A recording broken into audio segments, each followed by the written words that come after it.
Nancy Cordes, who's in Washington and has details on what these documents do contain. Nancy, I have been watching your Twitter feed here feverishly. I know you've got a few bits up there for us, but what can you tell us? Well, Josh, we've got about 100 more pages from this investigation into Hillary Clinton's use of a private server as Secretary of State. You'll recall that earlier this summer, the FBI director announced that the FBI would not be recommending any charges against Clinton.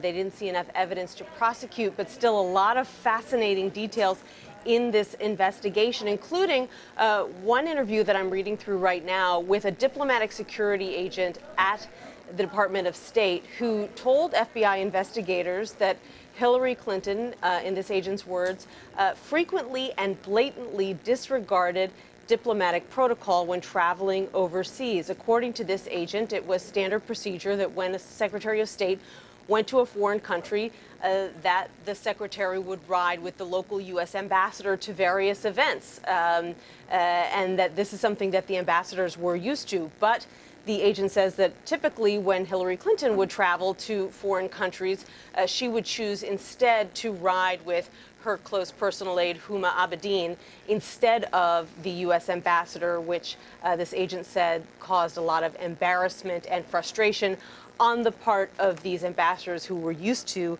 that kind of courtesy. We're also reading about these conversations that went back and forth between an Undersecretary of State, Patrick Kennedy, and FBI officials when they were trying to figure out how to classify these thousands of Clinton emails after they were handed over from Clinton after residing on her private server for years to the State Department, and they had to go through this process of being classified before the documents could be released to the public. Apparently, as we've already known, the State Department felt that the intelligence agencies and the FBI were overclassifying some of these emails, were labeling them as secret or top secret when the State Department felt that they were not all that sensitive. But these documents go a step further, and they show that Undersecretary of State Patrick Kennedy was actually pressuring not only his own employees, according to these employees, but also FBI officials to try to downgrade some of these classifications, suggesting, according to one FBI official, that perhaps he might be able to grease the wheels for some FBI slots that had not been filled at overseas embassies. But it works both ways, because I'm also reading in these documents that at a separate point, an FBI official made the same offer back to Kennedy. Hey, we'll take a look at reclassifying this document if you look into our slots overseas. At the end of the day, it seems as though nothing came of this. The document's classification wasn't changed.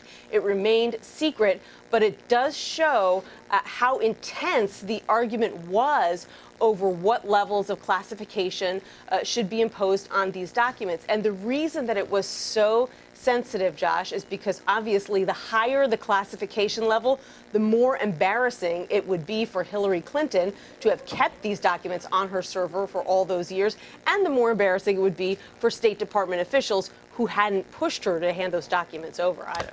Nancy Cordes there in Washington. I know, again, you'll be continuing your dive into the documents in question and have updates as they come available. We do appreciate it.